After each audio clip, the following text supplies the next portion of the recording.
Hello दोस्तों, स्वागत है एक बार फिर से हमारे एक और नए वीडियो में। कूलर एक किफायती और इको फ्रेंडली विकल्प के तौर पर तेजी से लोकप्रिय हो रहा है। एयर कंडीशनर के मुकाबले ये न सिर्फ सस्ता होता है बल्कि इसे इंस्टॉल करना भी आसान होता है और दीवार में ड्रिलिंग की जरूरत नहीं पड़ती।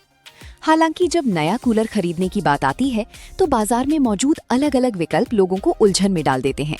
खास तौर पर ब्लोअर और फैन वाले कूलर के बीच चुनाव करना आसान नहीं होता। दोनों के काम करने का तरीका और परफॉर्मेंस अलग अलग होती है, इसलिए अपनी जरूरत के हिसाब से सही विकल्प चुनना जरूरी है। Blower versus fan air cooler, air flow में क्या है अंतर? एयर कूलर की क्षमता CFM यानी क्यूबिक फीट प्रति मिनट में मापी जाती है, जो बताती है कि कूलर 1 मिनट में कितनी हवा सर्कुलेट कर सकता है। फैन कूलर ज्यादा मात्रा में हवा को पूरे कमरे में फैलाते हैं, लेकिन इनका प्रेशर कम होता है।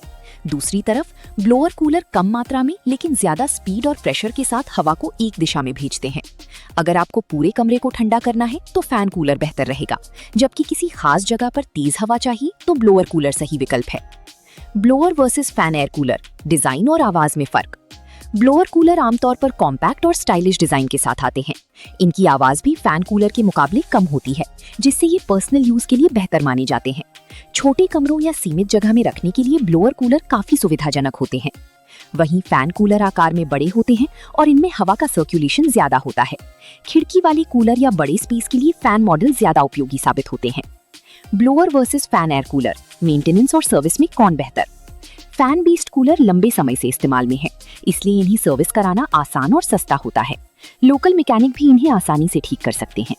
इसके उलट ब्लोअर कूलर की सर्विसिंग के लिए कई बार ब्रांड के सर्विस सेंटर पर निर्भर रहना पड़ता है, जिससे खर्च थोड़ा ज्यादा हो सकता है। Blower versus fan air cooler, cooling pad का अहम रोल। एयर कूलर की ठंडक काफी हद तक उसकी कूलिंग पैड पर निर्भर करती है। ये पैड पानी को सोखकर हवा को ठंडा करते हैं। बाजार में हनीकोम्ब और एस्पेन यानी वुड वूल पैड मिलते हैं, जिनकी कूलिंग क्षमता अलग अलग होती है। आमतौर पर ब्लोअर कूलर में हनीकोम्ब पैड दिए जाते हैं, जबकि फैन कूलर में हनीकोम्ब और एस्पेन दोनों विकल्प मिल जाते हैं। सही पैड का चुनाव आपके इलाके की गर्मी और नमी पर भी निर्भर करता है।